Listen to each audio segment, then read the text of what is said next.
आप सभी का इस वीडियो में स्वागत है। पिछले वीडियो में हमने पदार्थ क्या होते हैं और उनके गुण धर्मों के बारे में अध्ययन किया।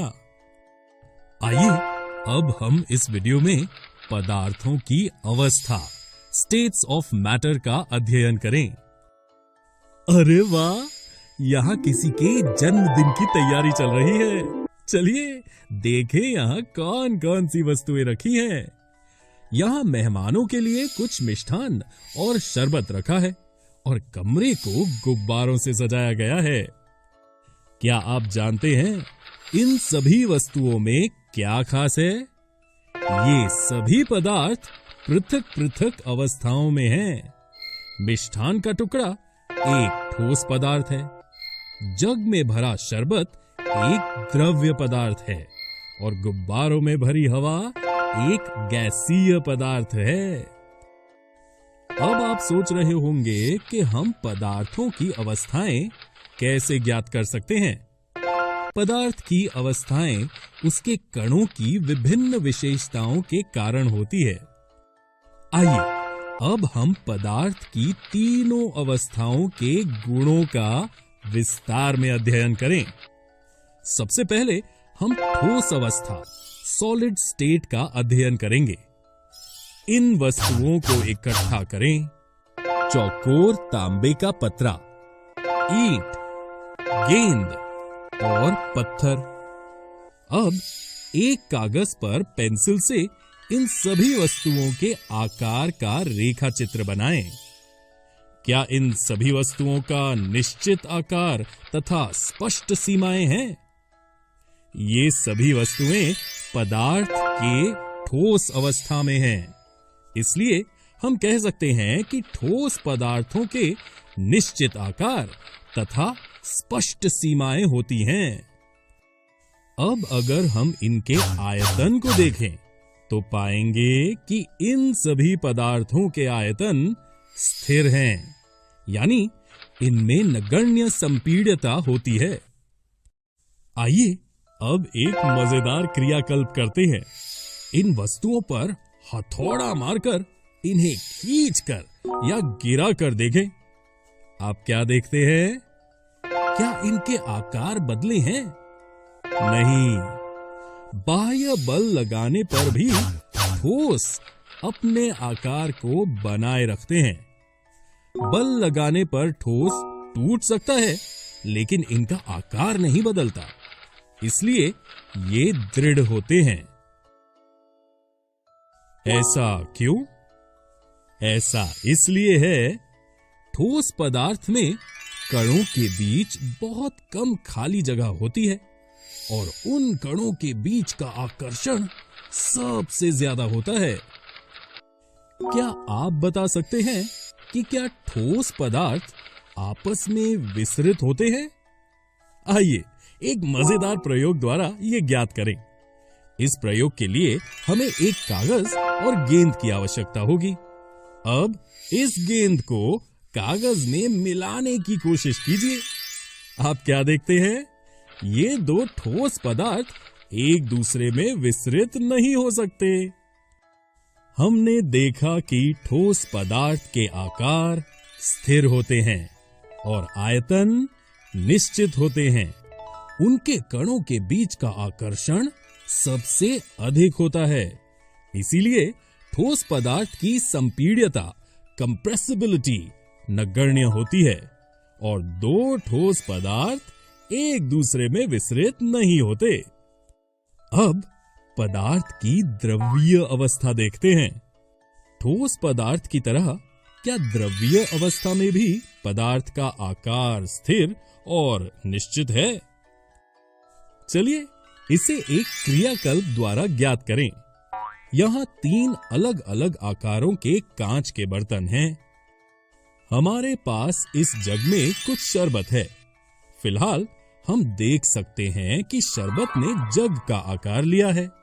अब हम इन कांच के बर्तनों में ये शरबत एक एक करके उड़ेलेंगे। आप क्या देखते हैं? जी हाँ, शरबत ने हर बार अपना आकार बदल लिया।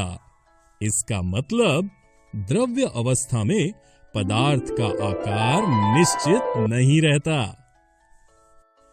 क्या शरबत का आयतन एक बर्तन से दूसरे बर्तन में उड़ेलने से बदल रहा है? नहीं। इसलिए हम कह सकते हैं कि द्रव्य अवस्था में पदार्थ का आयतन निश्चित रहता है। क्या जग से बर्तनों में शरबत उड़ेलते समय शरबत आसानी से बहता है? जी हां। इसका मतलब द्रव्य अवस्था में पदार्थ दृढ़ नहीं बल्कि तरल होता है। आइए अब हम इन द्रव्य वस्तुओं को देखें। स्याही और जल का घोल, चीनी और जल का घोल और वात युक्त पेय, ये सभी पदार्थ द्रव्य अवस्था में हैं। स्याही और जल का घोल एक द्रव्य को दूसरे द्रव्य में विस्तृत करके बनता है। चीनी और पानी का घोल एक ठोस को एक द्रव्य में विस्तृत करके बनता है और वात युक्त पेय एक गैसीय पदार्थ को एक द्रव्य में विस्तृत करके बनता है। इस क्रियाकल्प द्वारा हम ये निष्कर्ष निकाल सकते हैं कि द्रव्य में ठोस, द्रव्य और गैस तीनों का विसरण संभव है। आप सोच रहे होंगे कि लेकिन ऐसा क्यों? ऐसा इसलिए संभव है क्योंकि द्रव्य अवस्था में पदार्थ के कण स्वतंत्र रूप से गति करते हैं और ठोस की अपेक्षा द्रव्य के कणों में रिक्त स्थान भी अधिक होता है। हमने देखा कि द्रव्य पदार्थों के आकार निश्चित नहीं होते, लेकिन इनके आयतन निश्चित होते हैं। ठोस की अपेक्षा द्रव्य के कणों के बीच का आकर्षण कम होता है क्योंकि द्रव्य के कणों में रिक्त स्थान अधिक होता है। इसीलिए द्रव्य पदार्थ की संपीड्यता, कंप्रेसिबिलिटी संभव है। द्रव्य अवस्था में पदार्थ दृढ़ नहीं बल्कि तरल होता है और द्रव्य में ठोस, द्रव्य और गैस तीनों का विसरण संभव है। आप जानते हैं कि सभी जीवधारी अपने जीवन निर्वाह के लिए श्वास लेते हैं।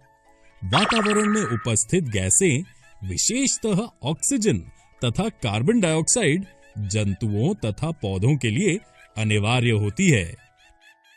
क्या इन गैसों का कोई आकार या आयतन होता है? नहीं। इसलिए हम कह सकते हैं कि गैसीय अवस्था में पदार्थों का कोई आकार या निश्चित आयतन नहीं होता है। आइए अब एक क्रियाकल्प करें। 100 ml की 3 सिरिंज लें और उनके सिरे को रबर कॉर्क से बंद कर दें।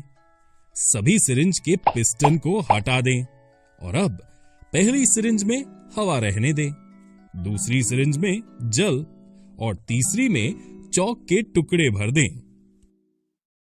अब तीनों पिस्टन को सिरिंजों में डालकर संपीड़ित करने की कोशिश करें। आपने क्या देखा? आप देख सकते हैं कि सिरिंज एक का पिस्टन सबसे आसानी से सबसे अधिक दब गया। इस क्रियाकल्प से हम ये निष्कर्ष निकाल सकते हैं कि ठोसों एवं द्रव्यों की तुलना में गैसों की संपीड्यता काफी अधिक होती है। संपीड्यता काफी अधिक होने के कारण गैस के अत्यधिक आयतन को एक कम आयतन वाले सिलेंडर में संपीड़ित किया जा सकता है एवं आसानी से एक स्थान से दूसरे स्थान तक भेजा जा सकता है। ये संपीड्यता इसलिए संभव है क्योंकि गैसीय अवस्था में पदार्थ के कणों के बीच का आकर्षण न्यूनतम होता है। दोस्तों, रसोई में बनाए जा रहे पकवान की खुशबू हमारे रसोई में बिना दाखिल हुए हम तक कैसे पहुंचती है? खाने की गंध के कण वायु में मिल जाते हैं और रसोई में फैलकर हम तक पहुंचते हैं। ऐसा इसलिए संभव है क्योंकि कणों की तेज गति और अत्यधिक रिक्त स्थानों के कारण गैसों का अन्य गैसों में विसरण बहुत तीव्रता से होता है। तो दोस्तों, जैसा हमने देखा कि गैसीय पदार्थों के आकार और आयतन निश्चित नहीं होते। ठोस और द्रव्य की अपेक्षा गैसीय पदार्थ के कणों के बीच का आकर्षण न्यूनतम होता है, क्योंकि गैसीय पदार्थ के कणों में अत्यधिक रिक्त स्थान होता है। इसलिए गैसीय पदार्थ की संपीड्यता, कंप्रेसिबिलिटी, ठोसों एवं द्रव्यों की तुलना में काफी अधिक होती है। गैसीय अवस्था में भी पदार्थ दृढ़ नहीं बल्कि तरल होता है और गैसों का अन्य गैसों में विसरण बहुत तीव्रता से होता है। आशा करते हैं कि आपको अब पदार्थों की अवस्था, स्टेट्स ऑफ मैटर की अच्छी समझ हो गई होगी। अगले वीडियो में हम पदार्थों पर तापमान और दाब परिवर्तन के प्रभाव के बारे में जानेंगे। सभी का इस वीडियो में स्वागत है। पिछले वीडियो में हमने पदार्थों की अवस्था, स्टेट्स ऑफ मैटर का अध्ययन किया। आइए अब हम इस वीडियो में तापमान और दाब परिवर्तन के प्रभाव, effect of change of temperature and pressure का अध्ययन करें। दोस्तों, आपने बर्फ को जल में पिघलते हुए तो जरूर देखा ही होगा और जल को गर्म करने पर जल वाष्प में भी बदलते हुए देखा होगा। इन प्रेक्षणों से हम ये कह सकते हैं कि जल पदार्थ की तीनों अवस्थाओं, ठोस, सॉलिड, द्रव्य, लिक्विड तथा गैस में रह सकता है। लेकिन क्या आपने कभी सोचा कि अवस्था बदलने के दौरान पदार्थ के अंदर क्या होता है? अवस्था के परिवर्तन से पदार्थ के कणों पर क्या प्रभाव पड़ता है? आइए इस वीडियो में हम इन प्रश्नों के उत्तरों को खोजने का प्रयास करें। एक बीकर में 150 ग्राम बर्फ का टुकड़ा लें और उसमें थर्मामीटर को इस प्रकार लटका दें कि थर्मामीटर का बल्ब बर्फ को छू रहा हो। धीमी आंच पर बीकर को गर्म करना शुरू करें और जब बर्फ पिघलने लगे तब तापमान को नोट करें। जब संपूर्ण बर्फ जल में परिवर्तित हो जाए तो पुनः तापमान नोट करें। ठोस से द्रव्य में होने वाले परिवर्तन में प्रेक्षण को नोट करें। अब बीकर में कांच की छड़ डालें और हिलाते हुए गर्म करें जब तक जल उबलने ना लगे। थर्मामीटर की माप पर बराबर नजर रखे रहें जब तक अधिकतर जल वाष्प न बन जाए। जल के द्रव्य अवस्था से गैसीय अवस्था में परिवर्तन में प्रेक्षण को नोट करें। आइए पहले हम बर्फ से जल में परिवर्तित होने में प्रेक्षणों पर चर्चा करें। सर्वप्रथम हम ये देखेंगे कि आखिर बर्फ जल में परिवर्तित कब और क्यों होती है। जब हम बर्फ को गर्म करना शुरू करते हैं तो तापमान के बढ़ने पर बर्फ या ठोस में मौजूद कणों की गतिज ऊर्जा बढ़ जाती है। गतिज ऊर्जा में वृद्धि होने के कारण कण अधिक तेजी से कंपन करने लगते हैं। ऊष्मा के द्वारा प्रदत्त की गई ऊर्जा कणों के बीच के आकर्षण बल को पार कर लेती है। इस कारण कण अपने नियत स्थान को छोड़कर अधिक स्वतंत्र होकर गति करने लगते हैं। एक अवस्था ऐसी आती है जब बर्फ ठोस पिघलकर जल, द्रव्य में परिवर्तित हो जाता है। और क्या आप एक और रोचक बात जानते हैं? जिस तापमान पर ठोस पिघलकर द्रव्य बन जाता है वो उसका गलनांक, मेल्टिंग पॉइंट कहलाता है। किसी ठोस का गलनांक, मेल्टिंग पॉइंट, उसके कणों के बीच के आकर्षण बल के सामर्थ्य को दर्शाता है। जितना ऊंचा ठोस का गलनांक होगा उतना ही ऊंचा उसके कणों के बीच का आकर्षण बल होगा। इस क्रियाकल्प में आपने प्रेक्षण किया होगा कि बर्फ का गलनांक, मेल्टिंग पॉइंट 273.16 केल्विन है।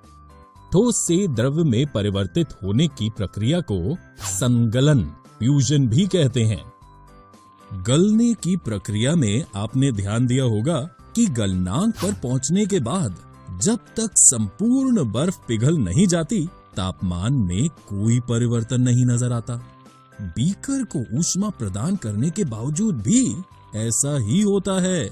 तो ऐसे में ऊष्मीय ऊर्जा कहाँ जाती है? दरअसल कणों के पारस्परिक आकर्षण को वशीभूत करके पदार्थ की अवस्था को बदलने में इस ऊष्मा का उपयोग होता है। चूंकि तापमान में बिना किसी तरह की वृद्धि दर्शाए इस ऊष्मीय ऊर्जा को बर्फ अवशेषित कर लेती है, ये माना जाता है कि ये बीकर में ली गई सामग्री में छुपी रहती है, जिसे गुप्त ऊष्मा लेटेंट हीट कहते हैं। यहाँ गुप्त का अभिप्राय छुपी हुई से है। वायुमंडलीय दाब पर 1 किलोग्राम ठोस को उसके गलनांक पर द्रव में बदलने के लिए जितनी ऊष्मीय ऊर्जा की आवश्यकता होती है, उसे द्रवण की गुप्त ऊष्मा लेटेंट हीट ऑफ फ्यूजन कहते हैं। अर्थात 0 डिग्री सेल्सियस या 273 डिग्री केल्विन पर जल के कणों में ऊर्जा उसी तापमान पर बर्फ के कणों की ऊर्जा से अधिक होती है।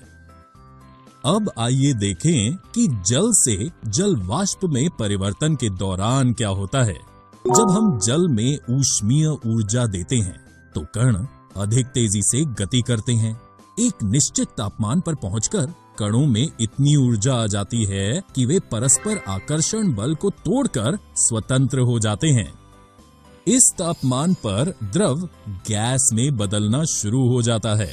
वायुमंडलीय दाब पर वह तापमान जिस पर द्रव उबलने लगता है, उसे इसका क्वथनांक बॉइलिंग पॉइंट कहते हैं।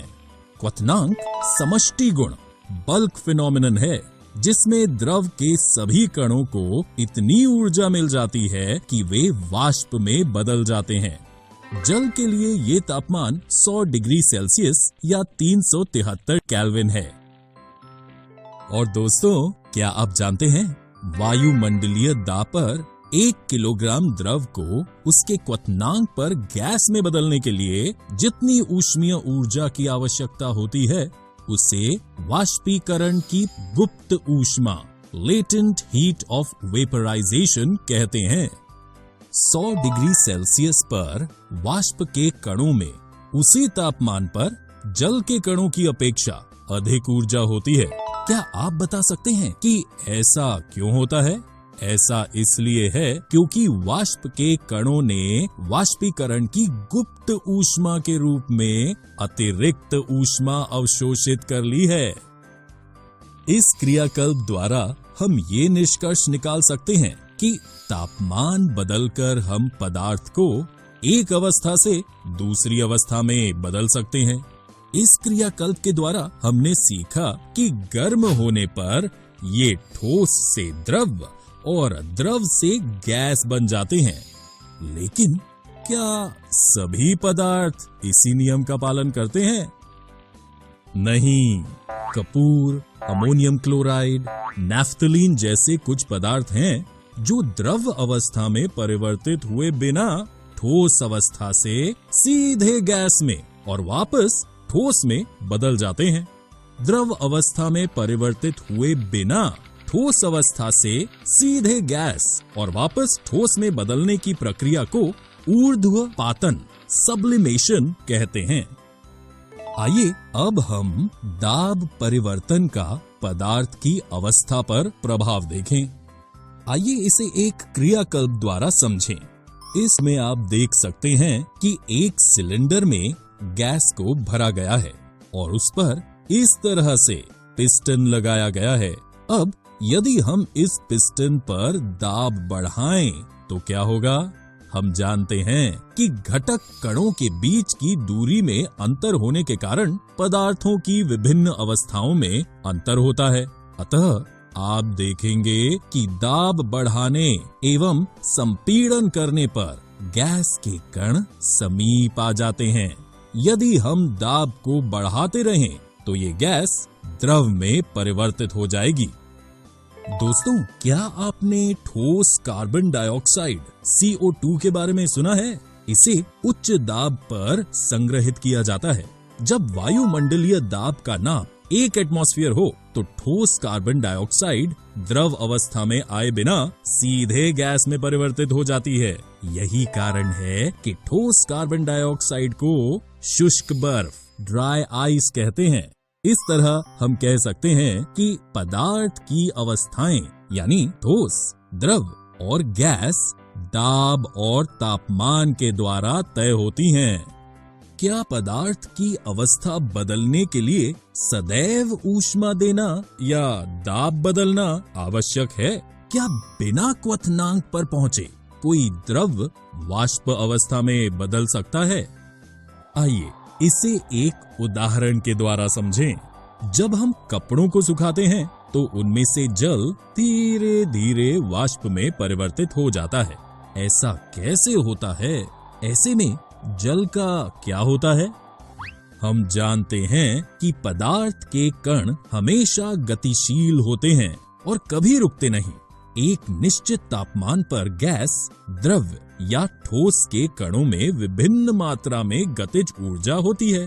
द्रवों में सतह पर स्थित कणों के कुछ अंशों में इतनी गतिज ऊर्जा होती है कि वे दूसरे कणों के आकर्षण बल से मुक्त हो जाते हैं।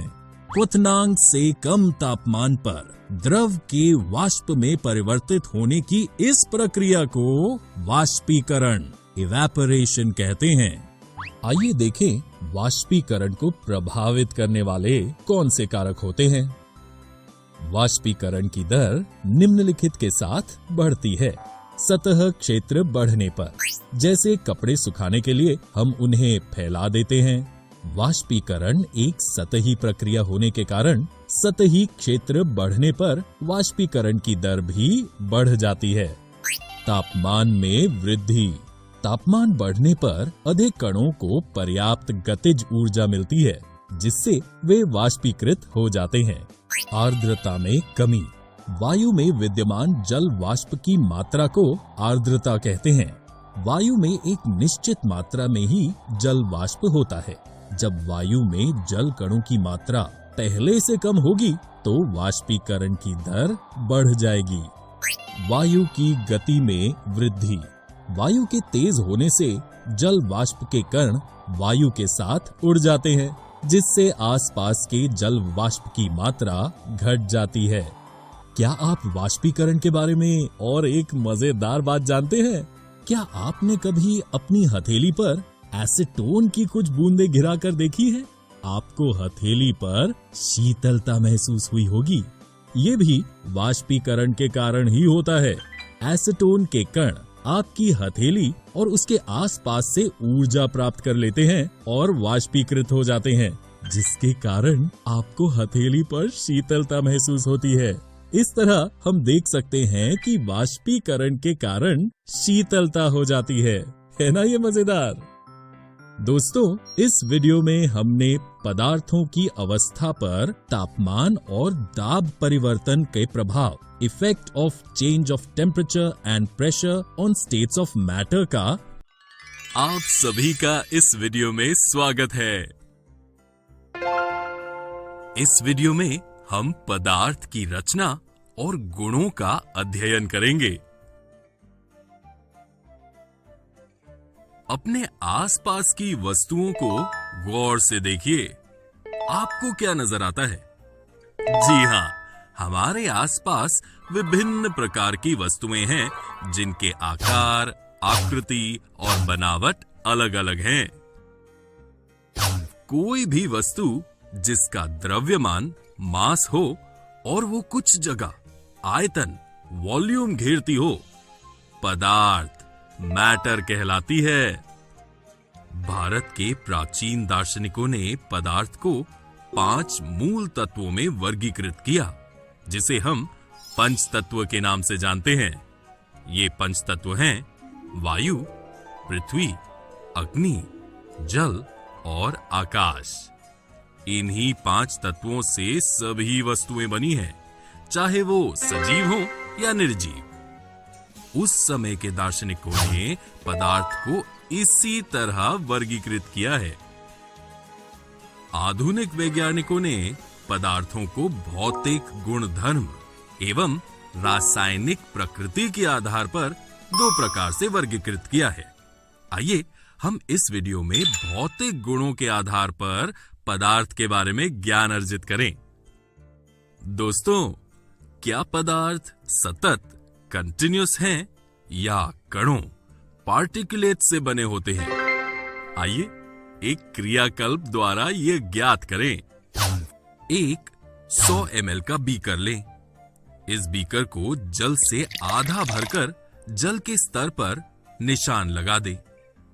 अब इसमें 1 चम्मच शर्करा कांच की छड़ की मदद से जल में घोल दें। आपको क्या नजर आ रहा है? क्या जल के स्तर में कोई बदलाव आया है? नहीं। ऐसा कैसे हुआ? जल में घुली शर्करा का क्या हुआ? जब हम जल में शर्करा घोलते हैं तो शर्करा के कणों के बीच के रिक्त स्थानों में समावेशित हो जाते हैं। इस क्रियाकल्प से हम ये निष्कर्ष निकाल सकते हैं कि पदार्थ कणों से बने होते हैं। हम ये तो जान गए कि पदार्थ कणों से बने हैं, लेकिन ये कण कितने छोटे होते हैं? आइए एक क्रियाकल्प द्वारा ये ज्ञात करने का प्रयास करें। स्याही की 5 बूंदों को 100 ml पानी में घोल लें। इस घोल में से लगभग 10 ml घोल निकालकर उसे 90 ml जल में मिला दें। इसी प्रकार इस घोल को 5 से 8 बार तक तनुकृत करते रहें।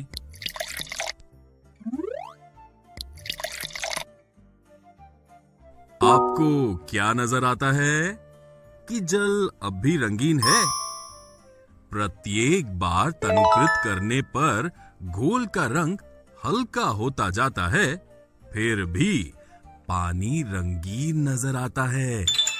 ये प्रयोग दर्शाता है कि स्याही की चंद बूंदों से भी पानी की बहुत अधिक मात्रा 1000 ml रंगीन हो जाती है। इससे हम ये निष्कर्ष निकाल सकते हैं कि हर बूंद में कई सूक्ष्म कण होंगे। ये कण छोटे छोटे कणों में विभाजित होते रहते हैं। अंततः एक स्थिति में ये कण और छोटे भागों में विभाजित नहीं किए जा सकते। इस क्रियाकल्प द्वारा हम ये कह सकते हैं कि पदार्थ के कण बहुत छोटे होते हैं। आइए अब हम पदार्थ के इन कणों के अभिलाक्षणिक गुणों के बारे में जानें। क्रियाकल्प 1 और 2 में हमने देखा कि किस तरह शर्करा और स्याही के कण समान रूप से पानी में वितरित हो गए। ऐसा इसलिए संभव हुआ क्योंकि एक पदार्थ के कण दूसरे पदार्थ के कणों के रिक्त स्थानों में समावेशित हो जाते हैं। ये दर्शाता है कि पदार्थ के कणों के बीच पर्याप्त रिक्त स्थान होता है। दोस्तों, क्या किसी भी पदार्थ के कण स्थिर होते हैं या निरंतर गतिशील होते हैं? जल से भरा एक बीकर लें। इस बीकर में 2 चम्मच चाय पत्ती डालें और इसे एक ओर रख दें। कुछ घंटों के पश्चात आप क्या देखते हैं? हम देख सकते हैं कि कुछ समय के पश्चात जल का रंग बदल रहा है। अब इस बीकर को यदि गर्म करें तो आप क्या देखते हैं? आप देख सकते हैं कि बीकर को गर्म करने पर चाय का रंग पानी में अधिक तेजी से घुल जाता है। इस क्रियाकल्प से हम ये निष्कर्ष निकाल सकते हैं कि पदार्थ के कण अपने आप ही एक दूसरे के साथ अंतः मिश्रित हो जाते हैं। ऐसा कणों के रिक्त स्थानों में समावेश के कारण होता है। दूसरे शब्दों में हम कह सकते हैं कि पदार्थ के कण निरंतर गतिशील होते हैं, अर्थात उनमें गतिज ऊर्जा होती है और ये ऊर्जा तापमान बढ़ने पर बढ़ जाती है। 2 विभिन्न पदार्थों के कणों का स्वतः मिलना ही विसरण डिफ्यूजन कहलाता है। आइए अब हम कणों के अंतिम अभिलाक्षणिक गुण के बारे में चर्चा करें। इसे भी हम एक क्रियाकल्प द्वारा समझने का प्रयास करेंगे। एक तांबे की तार, ईंट का टुकड़ा और एक रस्सी लें। इन पर हथौड़ा मारकर, काटकर या खींचकर उसे भंगुर करने का प्रयास करें। क्या ये आसान था? नहीं। लेकिन क्यों? क्योंकि पदार्थ के कणों के बीच एक बल कार्य करता है। ये बल कणों को एक साथ रखता है। दूसरे शब्दों में, पदार्थ के कण एक दूसरे को आकर्षित करते हैं। क्या तीनों वस्तुओं को भंगुर करने के लिए समान बल की आवश्यकता है? बिल्कुल नहीं। ऐसा इसलिए क्योंकि पदार्थों के कणों के बीच के आकर्षण बल का सामर्थ्य प्रत्येक पदार्थ में अलग अलग होता है। तो दोस्तों, आशा करते हैं कि अब आपको पदार्थ की रचना और गुणों की अच्छी समझ हो गई है। अगले वीडियो में हम पदार्थ की अवस्थाओं, स्टेट्स ऑफ मैटर का अध्ययन करेंगे।